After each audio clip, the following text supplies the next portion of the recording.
Hi, my name is Adriana Martinez, and today for my critical assignment, I will be doing the effects of cardiovascular exercise in reducing anxiety. So here we go. Okay, so here's some background information on my topic. According to many researchers, exercise is one of the best ways to medicate oneself. So basically, they're saying let's find a natural way of fixing our issues. However, in today's society, we resort to pharmaceutical medication in solving any health problem we need because it's literally right to our hands. Using cardiovascular exercise can reduce an increasing heart rate due to anxiety. Okay, so here's our big issue. Because pharmaceutical medication is so easy to obtain and is the easiest route to obtain, many people rely on these pills. Well, these pills lead to very adverse side effects such as suicidal thoughts, depression, the list can go on, and the worst part is many people become addicted. So that means they have to up their dosage or they need to try a different pill because it's not working. So literally it's luck of the draw. There's so many pills you can do, but again, we don't know what is going to affect our liver, our heart, which side effect is going to affect us the most.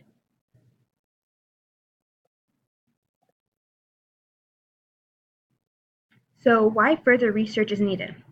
There needs to be more research accessible just as easy as pharmaceutical drugs are accessible. We need to know is simply learning how to breathe, to control our breathing. Is that a way to control anxiety? Walking, water exercise, or any type of exercise that's cardiovascular is helpful in reducing anxiety. How long can cardiovascular exercise route take in order to work or be helpful? We need to know all these things. So here's my problem statement and my research question.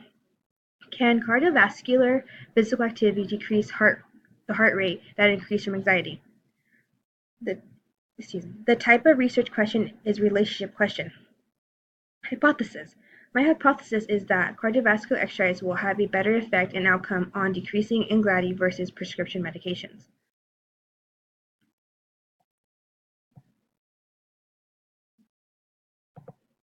All right, so here we go. Here's the methods. So the research article that I studied for these past 6 weeks said that this chosen study is about cardiovascular exercise and using it to reduce anxiety. So as we follow the arrows in my nice diagram, the use of water exercise and land-based exercise to conduct the study will have a study of 73 participants in order to conduct the study. They must have a healthy, they must be healthy, they able to conduct all the cardiovascular exercises. The participants need to be a mix of male and female. They must be diagnosed with mental disorder of anxiety. They must already have tried pills, so we're trying a new system. They must be older adults because as young kids, many of them don't get anxiety. It's not until you get into your later 20s and later 50s and mid 30s and 60s and 70s up in age that you have anxiety. So adults of mid-age can attend the study. So when they conducted the study, they used the local newspaper to find their participants. So again, older adults would have newspaper, young kids don't really get the newspaper.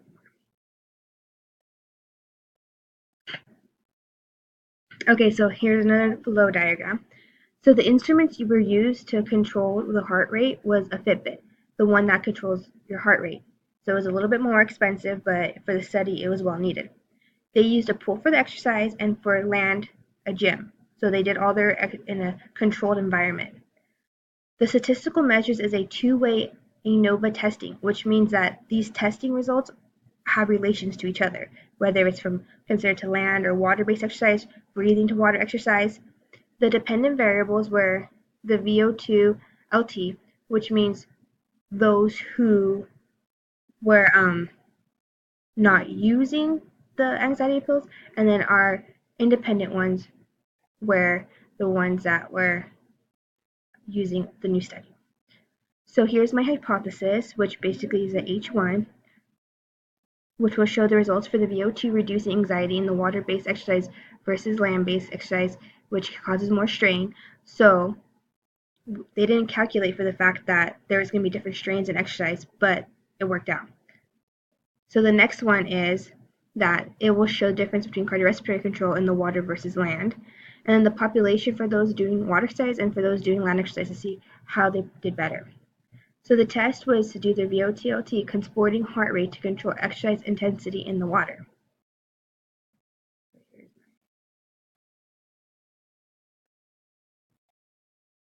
Okay, so for this particular study, it was on cardiovascular exercise performance, and it was at a moderate intensity. So they weren't going vigorously and they weren't going too slow. They were moderately progressing. So whether it was in the water or the land, they were doing the same exercise moderately. Not one or the other was going crazy to where they would really exceed their heart rate.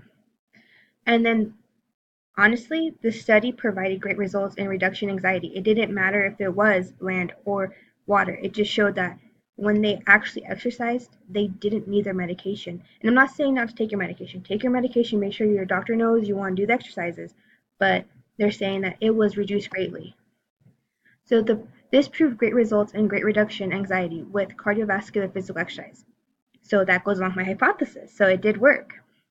So simply using exercise combined with aerobic and resistance exercise showed that it reduced anxiety, but it did not show which was greater at reducing anxiety.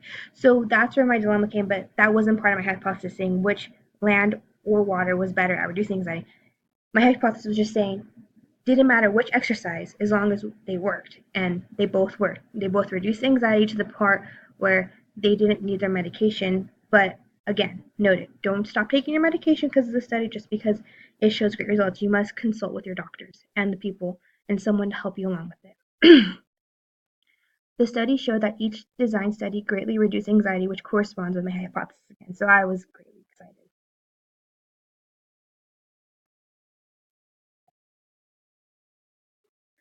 So therefore, further research is needed in comparing the effect of psychological health in using exercise as a means of reducing anxiety, according to my resources, which means further psychological testing is needed to be able to conduce the study versus medication in reducing anxiety. So yes, the people who did my study said there needs to be further research because there wasn't that much research out there, but the research I did literally conducive everything my question's asking. It's just it was hard to find. So that means if they did more studies like this, people would know that they can just Google it and say, hey, Dr. Frank, can we try this method together before we start using pharmaceutical medication? Because I know the adverse effects. And in today's society, many people don't ask. They just trust that the doctor is always right, which most doctors are right. I'm not saying they're not right. I'm just saying it's good to know both sides to learn your body before you start putting chemicals in your body. So a lot of times medical issues can be solved with diet and exercise. It goes for diabetes, it goes for cancer, and it goes for anxiety and your mental disorder because when you're working out, you have happy endorphins. And when you have happy endorphins, you tend to not have such depressing thoughts. And when you're working out and you're healthy, that means everything in your body's functioning at a proper rate versus having a sedentary lifestyle and using pills because now everything's taking a longer time to come out of your system.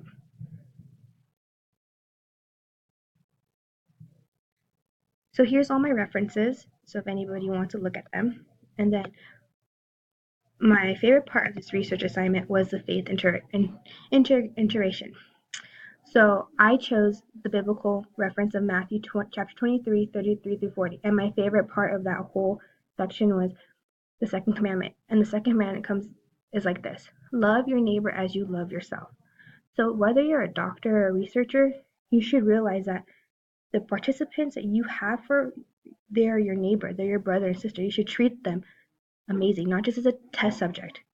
Care about them. And then Genesis chapter 1:27 is, so God created man in his own image. In the image of God, he created him. Male and female, he created them. So God created us as an image of himself. So our bodies are his temple. We're his children. We need to be careful what we put in his image, in us. Because if we just put anything in our system, we're allowing poison to come into our system, almost like Adam and Eve and eating the forbidden apple. That's how it means just because pharmaceutical medicines help us and it's out there doesn't mean we necessarily need it. We need to realize, would God do this? Or is he saying, here's the easy path, or here's the path that's going to take longer, but it's the correct path? And as researchers, of course, we are all held accountable. I mean, how, if you don't have any moral background or ethics, you're literally going to be having test subjects and you're going to be hurting them versus helping them. And you want to be able to help people as a researcher. So now it is required that those who have been given trust must be proven faithful. To me, that means so much because if someone's going to put their trust in you, you better have the faith and the trust to give back to them that you're not going to deceive them. Morals and ethics mean the world. So I'm going a little bit into it, but what I'm saying is, as a researcher, we need to be honest and be trustworthy. And as a doctor, same thing. We need to give all sides of the spectrum. And we need to make sure that we are taking care of our bodies that God created as an image of himself. So that's my assignment. And I want to say thank you for listening to me. And well, it's been a great 8 weeks.